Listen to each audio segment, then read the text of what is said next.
menggunakan tombak, menggunakan panah. Kalian akan menunggangi kuda-kuda perang kalian. Kalian akan berjalan di atas kaki kalian. Thumma uttum min haitsu bada'tum wa uttum min haitsu bada'tum wa uttum min haitsu bada'tum, kata Nabi. Saat Al-Mahdi muncul, kalian akan kembali seperti zaman sekarang. Semua teknologi sudah tidak ada. On demand deh. Gimana itu? Kok bisa? Kok bisa? Ustadz, bukankah kita sedang ada di puncak teknologi? Ada nuklir, ada pesawat-pesawat tempur yang tercanggih, ada ini, ada itu, ada kapal induk, ada ini, ada itu. Kaum muslimin, subhanallah, Allah telah mentakdirkan, dan takdir yang telah Allah tetapkan pasti terjadi. Masih ingat dengan Albert Einstein enggak? Masih, Ibu? Pernah kenal dengan nama Albert Einstein? Bu? Ibu? Ibu kenal dengan nama Albert Einstein enggak? Ibu kenalnya dengan kue ini, sambal ini, itu yang lebih banyak Ibu kenal. Pak, Albert Einstein adalah bapak fisika dunia, ahli kimia dunia.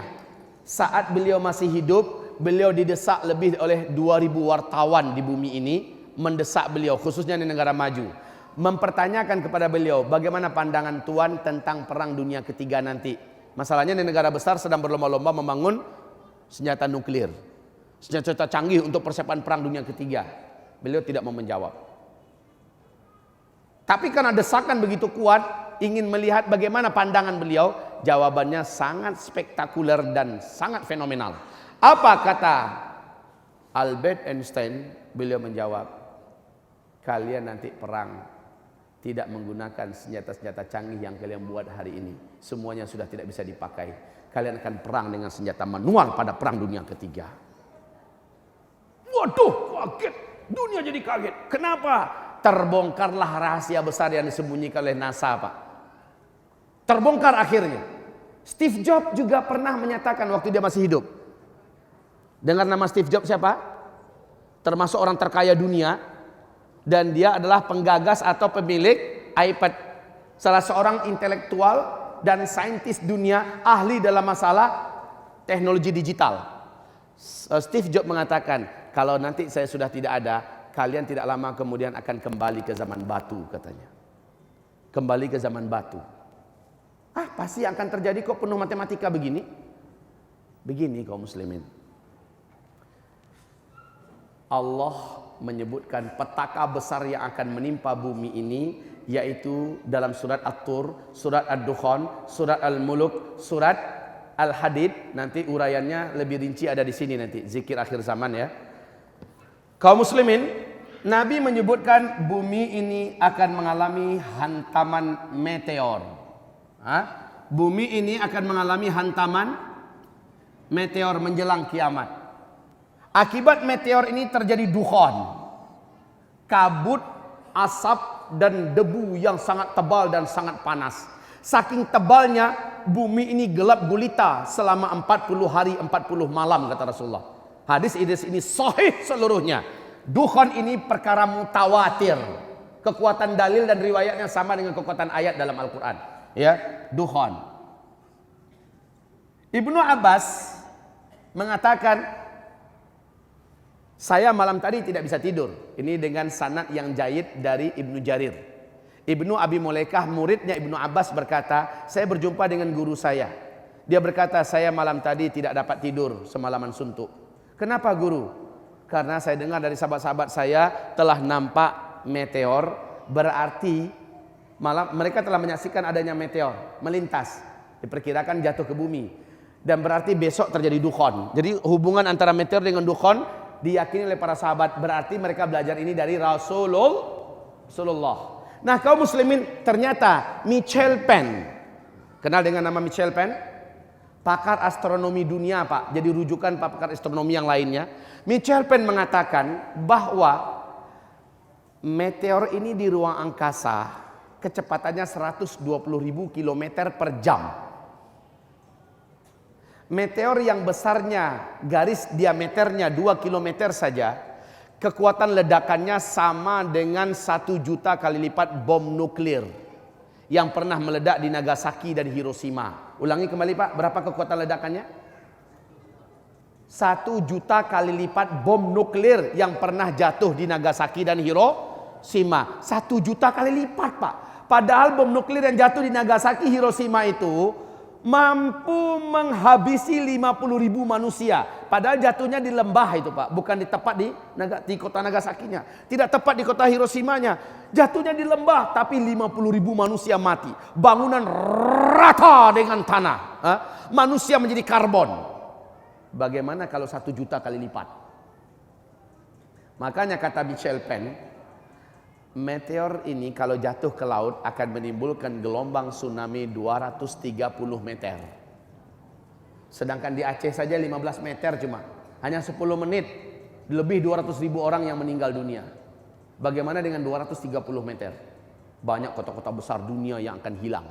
Banyak negara-negara yang akan kelelep. Kalau jatuhnya di kutub utara kata beliau atau kutub selatan, maka akibatnya kutub itu akan meleleh untuk selama-lamanya. Permukaan air laut akan naik 7 meter. Maka Jakarta hilang. 20% pulau-pulau di Indonesia akan hilang dari atlas. New Zealand, Chicago, Florida, kota-kota besar dunia banyak yang hilang selama-lamanya kalau jatuhnya di kutub utara atau selatan. Tapi kalau jatuhnya ke daratan, dan ini yang persis dalam ayat, ini yang persis dalam hadis Nabi, kalau jatuhnya di daratan kata Nabi SAW akan menimbulkan ledakan yang teramat sangat dahsyat. Jarak 100 sampai 200 km semua kehidupan yang ada menjadi karbon, menguap langsung. Lalu hantamannya begitu dahsyat, partikel-partikelnya langsung membumbung ke udara. Gelombang kejutnya menimbulkan kekuatan 800 km per jam. Sehingga partikel-partikel yang begitu tebal tadi langsung segera membungkus bumi. Bumi ini gelap gulita. Menurut Michel Penn berbulan-bulan gelapnya. Menurut Nabi Muhammad SAW 40 hari 40 malam. Mana yang kira-kira yang lebih tepat? Michel Penn atau Nabi Muhammad? Ya, itu yang disebut dengan dukhan. Panas, sangat panas. Nabi mengatakan orang-orang kafir akan menghirup udara yang tidak pantas dihirup. Lalu menggelegaklah jantungnya, banyak yang mati. Yang hidup akan melepuh kulitnya, keluar asap dari lubang hidungnya, keluar asap dari mulutnya, berasap matanya, berasap lubang telinganya, dan keluar asap dari lubang duburnya. Betapa tersiksanya orang-orang kafir ketika itu. Tapi orang-orang Islam, orang beriman, kata Nabi SAW, mereka hanya seperti terkena flu dan demam akibat ketaatannya sebelum ini. Maka pantas Pak, di sini Nabi pesankan, di sini saya lupa tadi, alhamdulillah saya ingat sekarang. Di sini yang mana ini? Yang mana ini? Nabi mengatakan saat kamu menyaksikan di Syam sudah banyak terjadi fitnah, pembantaian, pembunuhan. Kamu wahai umatku yang hidup di mana-mana di bumi ini, badiru bil a'mali sholihah. Beramallah kamu, berlomba-lombalah memperbanyak amal-amal soleh. Ternyata salah satu rahasianya kebuka sekarang. Saat meteor jatuh, orang yang banyak amal solehnya kebal daripada bahaya dukhon itu. Makanya Nabi isyaratkan perbanyak amal soleh, perbanyak amal soleh, perbanyak amal soleh. Termasuk orang-orang yang selamat dengan munculnya Dajjal adalah orang yang iman dan amal solehnya sebelumnya sudah dipush sebanyak-banyaknya. Jadi Pak, minta maaf ya, kita hidup sekarang ini bukan lagi untuk berbanyak uang Pak. Berlomba-lomba memperebutkan bangkai dunia yang akan hancur ini, bisa binasa semuanya. Tapi berlomba-lomba memperbanyak amal. Bu, berlomba-lomba memperbanyak, bukan memperbanyak uang, membengkakkan rekening. Bukan kaum muslimin. Bukan sibuk pergi pagi pulang malam. Bukan lagi untuk itu kaum muslimin yang kami muliakan. Tetapi memperbanyak amal. Apapun kerjaan Bapak, jangan ditinggalkan. Tapi sholat 5 waktunya prioritaskan ke masjid. Dimanapun berada, sholat 5 waktunya prioritaskan di masjid.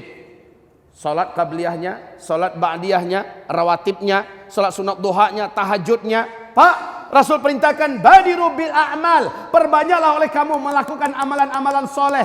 Fitanan, di masa-masa fitnah. Di hadis yang lain Nabi mengatakan wal fitan bisyam. Yang dimaksud dengan fitnah-fitnah itu adalah di Syam. Nah, saat fitnah di Syam membara, kamu yang ada di Indonesia, kamu yang ada di Afrika, kamu yang ada di Amerika, perbanyaklah amal soleh. Berlomba-lomba perbanyak amal soleh. Terus terang saja, ini zaman di mana orang paling banyak megang jet-jet, megang handphone. Suami istri mau tidur, suami megang handphone, istri megang handphone, sampai ngorok dengan handphone. Al-Quran sudah lama ditinggalkan. Sambil nunggu mobil, sambil nunggu trans, ya, mobil trans, atau di dalam mobil juga sambil bergelantungan handphone. Al-Quran sudah lama ditinggalkan. Padahal Al-Quran termasuk penjaga yang paling sempurna ketika hari huru hara. Dari sekarang, Pak. Dari sekarang kamu hamba Allah yang kami muliakan, berubahlah lagi. Lakukanlah banyak amal soleh. Stop daripada melakukan amal-amal salah kaum muslimin. Kita tak lama lagi, tidak lama lagi. Wallahi, demi Allah tidak lama lagi. Maka bukan saatnya sekarang untuk masih tamak dengan dunia. Tapi bukan berarti kita boleh meninggalkan urusan dunia. Ini juga perlu saya ingatkan kepada Bapak Ibu. Baik kaum muslimin, setelah ini terjadi, dilanjutkan oleh Michel Penn. Michel Penn melanjutkan bahwa ketika meteor ini menghantam bumi, meteor itu mengandung siderite. Apa yang disebut dengan siderite? Kandungan zat besi, Pak, yang padat. Saat dia menghantam atmosfer bumi kita, terjadi dentuman yang sangat besar, seluruh bumi bisa mendengarkan. Dentuman ini dan pergesekannya yang radikal dan keras untuk menembus atmosfer kita, menyebabkan dia terbakar bagian luarnya. Serpihan-serpihan kecilnya inilah yang akan menjadi hujan meteor kecil-kecil itu. Kayak di film 2012, kayak di film Deep Impact dan sebagainya, kayak seperti di film Armageddon. Baik kaum muslimin, ini sebuah ilustrasi yang benar-benar sesuai dengan ayat dan hadis kaum muslimin. Kemudian kata beliau, siderite tadi, kandungan zat besi yang ada pada meteor ini akan menimbulkan medan magnet yang sangat kuat. Akibatnya semua besi-besi yang ada di bumi, semua benda-benda logam yang ada di bumi terinduksi. Lalu mesin mobil kita dari besi enggak? Satu komponen dengan komponen yang lain sudah terinduksi dan saling lengket, Pak. Di starter mobil udah nggak bisa jalan. Begitu juga helikopter, pesawat, kapal-kapal, pabrik-pabrik, industri-industri, betul-betul macet semuanya. Cet macet. Bukan macetnya sementara, forever. Inilah dia kenapa teknologi itu berhenti total, karena adanya hantaman meteor yang di dalam meteor itu mengandung siderite. Siderite ini menimbulkan medan magnet. Saat dia bergesekan dengan atmosfer, semua benda-benda logam dan besi yang ada di bumi akan terinduksi, berhenti. Sebagaimana siderite ini juga menimbulkan gelombang elektromagnetika yang sangat tinggi dengan tegangan yang sangat tinggi. Akibatnya semua sinyal-sinyal di bumi akan terhenti secara spontan. Semua satelit juga mandul dan semua listrik akan terhenti secara total. Kita kembali kepada zaman kegelapan.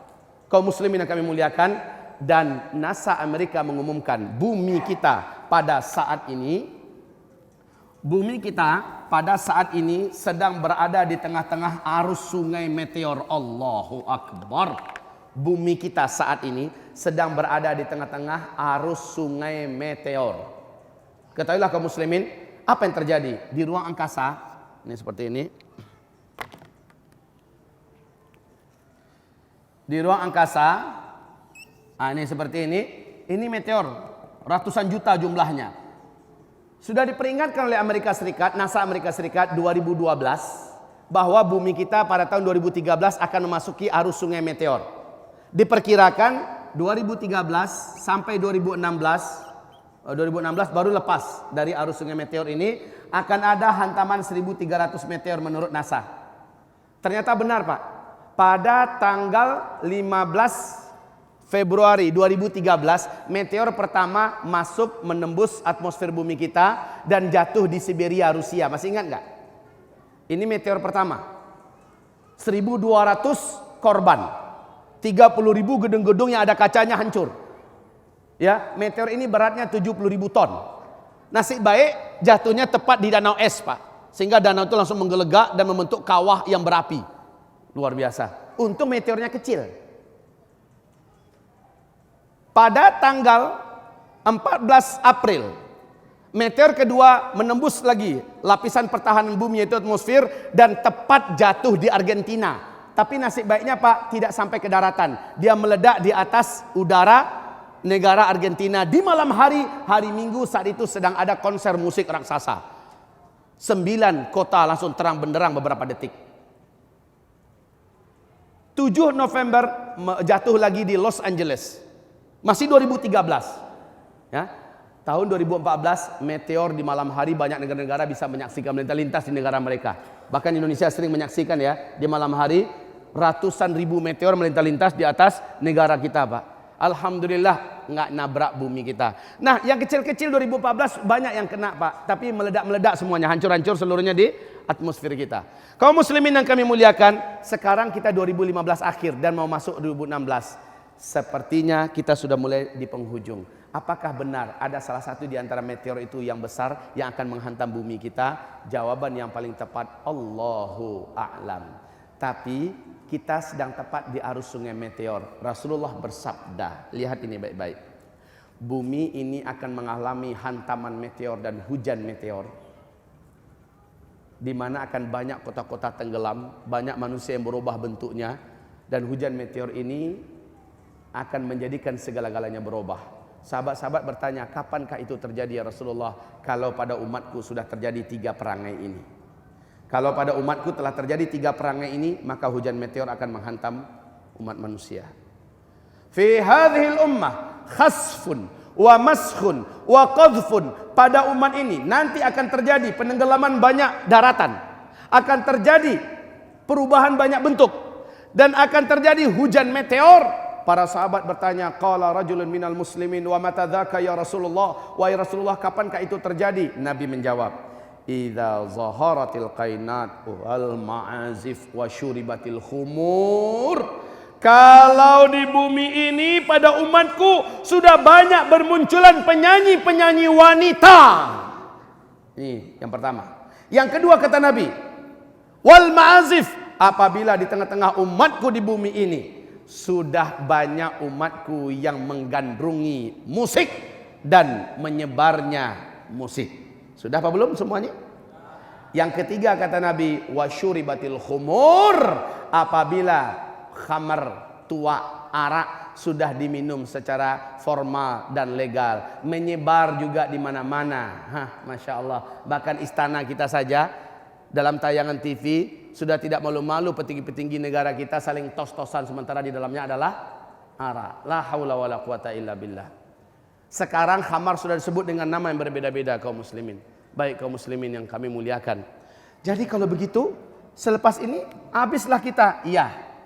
Di sini nanti umat Islam masih hidup sebagiannya. Sebagian yang lain akan banyak musnah di muka bumi ini. Kaum muslimin dan teknologi juga sudah tidak ada, dan itu dekat lagi Pak. Jika iya antara sampai 2016 meteor yang ada di ruang angkasa menghantam bumi kita, berakhirlah teknologi kita, berakhirlah rumah-rumah sakit tutup karena rumah sakit bergantung dengan teknologi, berakhirlah bank-bank karena bank-bank bergantung dengan teknologi. Ayo, yang uangnya ada di bank sekarang Pak, tarik. Lalu diapain? Bantu dakwah, bantu masjid, bantu pondok pesantren, bawa keluarga, pergi umroh, pergi haji, mahal juga nggak apa-apa, bayar. Sekarang Pak duitnya masih berguna, belikan tanah untuk pesantren, bantu dakwahnya melawan apa? Syiah Indonesia, bantu perjuangan kaum muslimin yang ada di Suriah hari ini, bantu kaum muslimin yang ada di Palestina hari ini, bantu para kaum muslimin yang kelaparan di Suriah hari ini.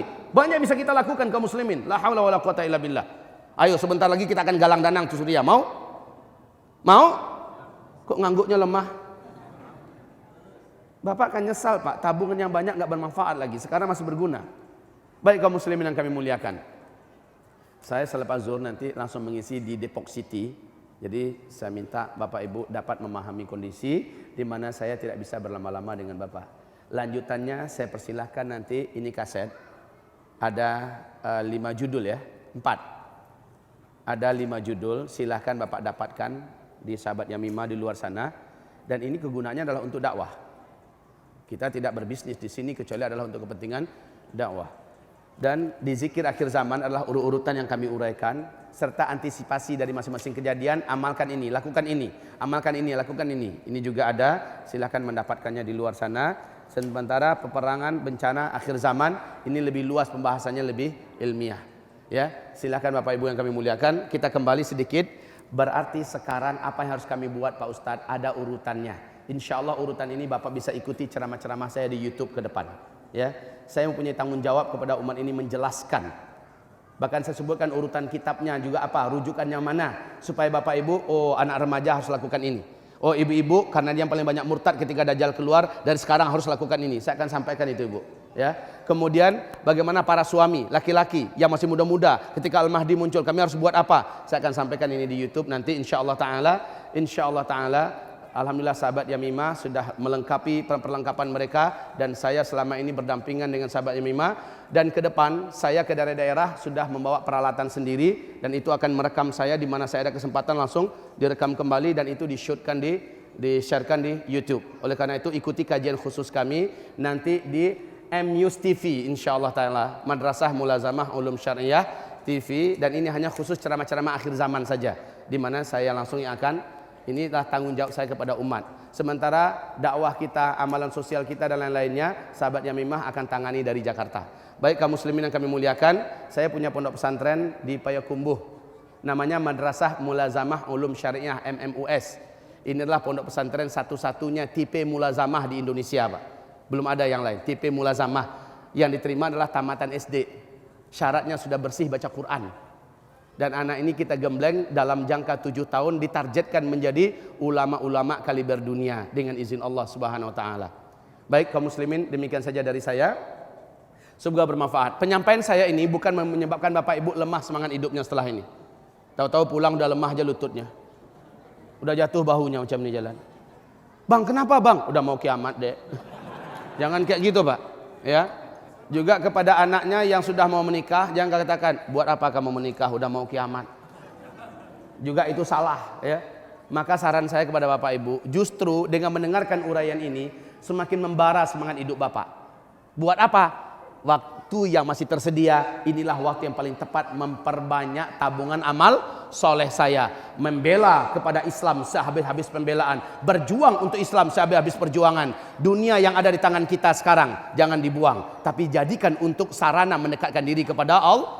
Bantu agama Allah ini sekuat-kuatnya, sebisa-bisanya. Dan rekatkan hubungan hati dan persaudaraan sama ahlus sunnah wal jamaah. Jangan mau pecah belah dan dihasut. Udah dekat Pak waktu kita. Jangan mau dipecah belah dan dihasut. Wahai umat Islam, bersatulah, bersatulah. Kita akan memasuki zaman yang paling berat, di mana tidak ada gunanya perpecahan pada saat itu. Makin kita bersatu, makin kita kuat, insyaallah ta'ala. Demikian dari saya, semoga hidup kita setelah ini lebih jujur, lebih amanah, lebih istiqomah, lebih bersemangat untuk beramal soleh, dan jangan abaikan dunia. Kata Nabi, kalaupun besok kiamat pasti terjadi. Hari ini masih ada satu butir kurma di tangan kamu, tanam hari ini. Padahal kurma baru dimanfaatkan 5 tahun ke depan kan. Itu menandakan apa? Nabi tak suka kalau umatnya mendengarkan kiamat lalu hilang semangatnya. Justru yang terjadi adalah semangat terus, ngejos terus. Mari Bu, kita istighfar kepada Allah, Pak. Astagfirullah. Astaghfirullah, astaghfirullah. Subhanakallahumma wa bihamdika asyhadu an la ilaha illa anta astaghfiruka wa atubu ilaik. Wabillahi taufiq wal hidayah. Wassalamu alaikum warahmatullahi wabarakatuh.